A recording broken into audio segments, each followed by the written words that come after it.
Good morning and welcome to today's webinar from East Capital Group. Today's webinar will focus on a review of the emerging markets landscape in 2025 and more importantly also focus on our outlook and views for 2026.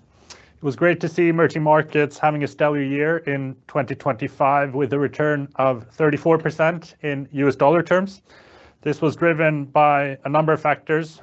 Just to mention a few, we had a resurgent China, a booming Korea, and a strong Latin American market, just to name a few country and region-specific drivers. In addition, on the macro front, the US dollar had a very weak year, and there were concerns and discussions around the large dominance of the US in global markets, which also helped drive the market in emerging markets. So with me today to run through this is Jacob Groppengisser, our CIO and also lead portfolio manager for our global emerging market strategy. Welcome, Jacob. Thank you.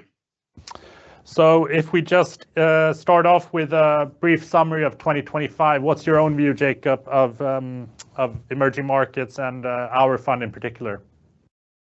Yeah. Well, first of all, I think that if someone would have told me in the beginning of the year that you're going to have a global trade war or US waging a trade war with the rest of the world, and at the same time, you're going to have just massive performance of many of the global markets outside the US, I would not really have believed them, right? I think if you look on emerging markets, they were up 34% during the year. Frontier markets up close to 50%. But I think what stood out was really some specific markets, like the Korean market doubled last year. Latin America had a couple of rough years, but most markets were up more than 50%. And in EMEA, you had South Africa, well, perhaps a bit more obvious, led by high gold prices, but you also had markets like Poland and Greece up 70-80%. So very, very good performance. And I think you also saw the resurgence of China up 30%. Having said that, I think it was a pretty volatile year, right? I think we should be honest about that. Yeah, no, I can only agree. And as you correctly mentioned, if anyone would have guessed this in the beginning of April there in connection to Liberation Day, I mean, hats off to them. It certainly wasn't on everyone's agenda. Anyway, despite this very strong year, as you can see on the slide, with many markets up, high double digits, we still continue to find attractive value in emerging markets, and particularly so when looking at or relative to the growth on offer.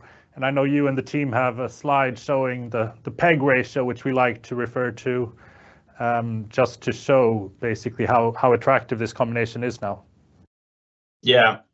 Well, I think the first question to ask yourselves is that, what should the weighting be of US in the global portfolio? And I think with all the, let's say, unpredictability of the US right now, we have the Greenland issue for Europe. We have, Chinese trade surplus doubling compared to 5 years ago. We have a lot of issues that I think is, it starts kind of to question, why you should have such a big part of your portfolio in the US. And the weighting of the US in the global index is about 66% at peak. Now it's down, I think 2 percentage points or so to maybe to 64. But I think when we spoke to investors 6 months ago, I think a lot of them were saying, well, we're starting to look away from the US, what else can we buy? And I think the just sort of first step they took was Europe, right? Europe felt kind of safe. It was pretty cheap at the time. Yeah, less growth, but it was kind of an easy step to take. Now, I think it looks a little bit different. Europe has performed partially, but I think now the trade war seems to be between US and Europe, right? I mean, even military tension. I think hopefully this will go away, but emerging market, I think in that context, just from a pure top-down perspective, actually looks like a pretty stable place. You know, you can have your own opinion about what type of leadership there are in some of these countries, but at least it's pretty stable, right? I mean, you know, you get predictability.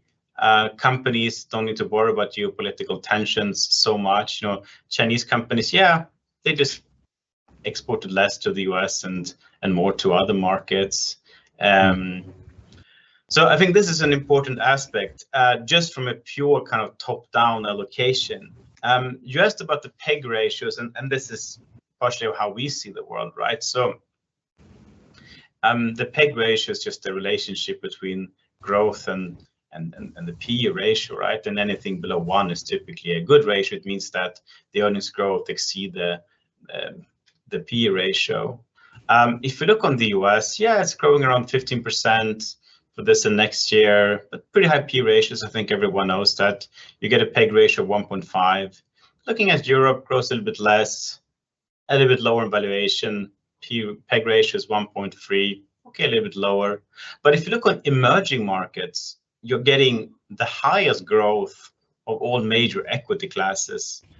So 22% earnings growth for this year. So that's much higher than the US and significantly higher than Europe, you know, twice the level of Europe. But the valuation is below. So the PEG ratio is 0.7, is, in other words, double as attractive as the US market, if you only look on this multiple. Looking at frontier markets, well, you have similar growth to the US, but you have a P ratio of 6.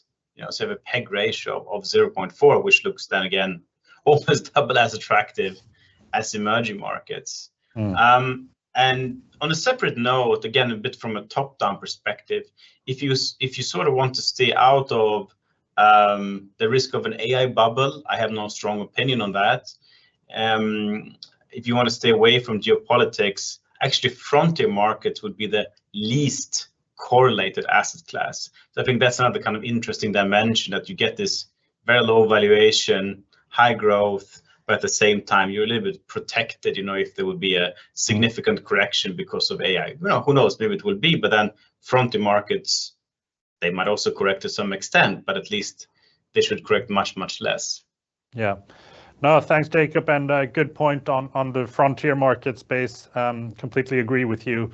If we just continue and stay a bit on the path of top down, I mentioned in the beginning the weakening US dollar last year being supportive, but there's also been sort of wider macro support across emerging markets. And you also mentioned China's trade surplus, for example. If we look at a 5-year horizon, it's now doubled compared to 5 years ago, which, you know, again, given the US tariffs, is a fascinating number. So, I mean, what's behind this remarkable strength, particularly on the Chinese export side of things? Yeah. So I think if we start with, maybe we're jumping a little bit here, but I think if we start with the dollar, I mean, another positive effect for emerging markets is also the weak dollar. Maybe it's a little bit difficult to read this chart, but I think historically emerging markets have had debt in US dollars, and when the dollar weakened, it was easy for them to repay the debt. This is no longer such a kind of driving factor, but I think the historical correlation remains. So weak dollar is good for emerging markets. If you look on the trade, I can just show here a little bit on the Chinese trade side, right? So as you mentioned, the trade surplus doubled compared to 5 years ago, to prior to COVID. This you can see on the left-hand side, right? It's 1.2 trillion for the past 12 months. Amazing numbers. And if you look on the right-hand side here, you can see where these exports went. Exports grew by 5.5% last year in China. That's amazing, right? You know, US waging a trade war on China, US exports slumped, but that was just more than compensated by exports to everywhere else in the world, effectively. And the Chinese cost advantage is now in many sort of mid to high tech industries, 20 to 40%. You know, another factor might be the Chinese renminbi. I was just meeting Goldman Sachs here earlier in China today, and their chief economist, and according to him, the Chinese renminbi should, in theory, strengthen 30% against the US dollar. This is all in theory, and that won't happen overnight. But I think that, you know, the Chinese renminbi should rather be strong than weak, you know, compared to the dollar, and of course also towards many other currencies. But do you sense a sort of wish from the Chinese side to keep maybe this the renminbi relatively weak to support this this strong export growth that we're seeing? Yeah, of course. I think the problem in China is that exports are doing extremely well. I will speak a bit later about the AI side and the tech side, but that seems to be also doing well. But the average person on the street, the consumer, is not doing that well, right? I think that part of the economy is still relatively weak. So I think the Chinese government is seeing it this way, that, you know, if we can have the export industry, which is employing a lot of people, right, doing really well and being super competitive globally, you know, eventually sort of there will be more jobs and people will make more money. Those companies will make more money. They will pay dividends. They will make investments.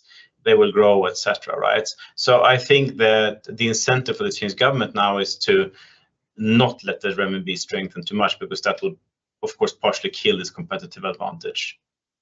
Yeah, good point. And that brings me to my next question, and it's, you know, related to the word on everyone's mind, namely artificial intelligence, of course. And this was an important storyline also for emerging markets last year, and particularly more and more investors basically appreciating that China and emerging markets can compete with the US when it comes to AI. And I think the release of DeepSeek in particular marked a turning point. So it's be interesting to hear your thoughts, Jacob, you know, being based in Asia yourself, basically what your first-hand impressions have been of this rapid development in AI being made in China, and maybe more importantly, the implications from a stock market perspective. Yeah, so 1 year ago exactly, we had DeepSeek, right? We call it the DeepSeek moment. So I think, you know, Chinese tech companies showed, or rather DeepSeek showed, one company showed that China is not hopelessly behind on AI, which I think was really the market perception at the time. And if you look on the past 12 months, it's been just staggering development here. You had NVIDIA's Jensen Huang saying that China will win the AI race. He's saying that because it's less regulation, cheap electricity, so not necessarily the best chips, because of course he thinks that NVIDIA produces the best chips. But you do have Chinese companies now also starting to produce their own chips. They are far behind the US, but, you know, they're also quite quick in developing things here. But I think perhaps more importantly is that these Chinese AI models, they're open source. So they can be integrated into another company's applications. For example, Airbnb, they are using Alibaba's Qwen, so Alibaba's AI model, into their own system. So this is like the customer service agent is not OpenAI sort of software, but it is a Chinese one into an American company system. It's pretty amazing. I think we met with an Indonesian company 2 weeks ago, and they say that they integrate sort of DeepSeek's algorithm into their own sort of AI tools, right? And I think this might be quite important. So Chinese AI tools would be slightly behind the US ones, but they would be open source. Hence, you can copy the code and you can use it yourself. And they would be much more efficient and much cheaper than the US peers, which is another kind of interesting aspect of it. Good point. And I mean, I know we often speak to investors about, you know, the massive shift really, which we've seen in emerging markets over the past decade or so. I mean, you've been investing in emerging markets for over 20 years yourself now. And it's no longer just these traditional sort of companies benefiting from a rising middle class, which was historically maybe more the case, be that healthcare operators or supermarket chains or what have you. But emerging markets now also have these, very advanced AI companies and also other companies within critical technologies, for example. So I guess my question is, how would you comment on the prevalence of not only AI companies, but also other leading technology names in emerging markets today, and how this compares to developed markets? Yeah, I think a lot of the picks and shovels of AI are being produced in emerging markets, especially Taiwan and Korea, right? Here you can just see the share price of SK Hynix is one of our key holdings. It basically exploded during the year, but that was along with earnings upgrades. Earnings doubled for SK Hynix in 2025. The earnings estimates 2 months ago for SK Hynix was for earnings to increase 50% in 2026. That has since been upgraded. So during 2 months, the earnings expectations went from 50% growth to 100% growth. So just explosive development. How long will this last? Well, that's of course the $1 million question. But we are going to discuss it this week with the team. We did sell a bit of SK Hynix actually on the back of this very strong performance to partially de-risk. But I think in times like this, it's just always helpful to go back and look at the multiples, right? So let's look at NVIDIA. Okay, it's 24 times earnings. It is 70% EBITDA growth. Yeah, I mean, that is obviously very attractive still, right? But then again, for NVIDIA, you do have Alphabet or Google developing their own chips. You're probably going to have more companies developing their own chips to compete with NVIDIA. 90% of the memory chips that are linked together with the NVIDIA chips are produced by SK Hynix. So you get the same growth, maybe even higher growth. And that's trading at 7 times earnings for this year, right? So 24 versus 7. Or you can buy TSMC. They are producing the actual chip, right? The actual NVIDIA chip, not the memory chip, but the actual chip. And that is trading at 20 times earnings. So, there are ways to get exposure, basically cheaper exposure to the AI trade in emerging markets, which I think is also quite interesting. Yeah, definitely. I think especially there, the final point sums it up quite nicely, that you get sort of similar type of AI exposure, but at a more attractive valuation. On a similar note, we touched in the beginning upon, the US weight now in global indices reaching now, I think, was 66%. In our outlook for 2026, one of the key points for emerging markets was that it represents around 11% of global indices, but positioning among global equity funds is only around half of that at 5.5%. So again, this is a bit of a hypothetical question, but in a scenario where global investors might consider reducing their US exposure somewhat, I mean, how do you see this impacting emerging markets over the year ahead? Yeah, again, I would probably start with the US and Europe and what investors think about those markets. And, probably they might want to take some money off the table, right? Then you probably look at the PEG ratio, as I mentioned, you're going to have this significantly lower PEG ratio in emerging markets, and especially so in frontier markets. If you look on the all country index, emerging market has 11% weighting, but investors have a positioning of 5%. So if they would go to the index weighting, just allocate according to the index, not being overweight, just being equal weight, they need to double their positioning. That's maybe a very easy way to see it. Yeah, no, absolutely. And again, you can see here some of the key points we as we see it for emerging markets here in 2026. And I think Jacob's done a good job in terms of going through that here today. I see that we're slightly short on time, Jacob, but maybe just to wrap up, I think it's important just to touch upon the risk, sort of how you see the risks today in emerging markets and what the key ones are to keep in mind. And finally, also just touch upon our positioning in the GEMS fund. I know that typically we like to have higher growth than the index, but also a lower valuation, and I know that's the case now. So how are you and the team basically striking this balance? Yeah, I think on the risk side, 2025, I think taught us to expect the unexpected. So unfortunately, I think that's the case. And we will have volatility caused by AI. I think that's inevitable.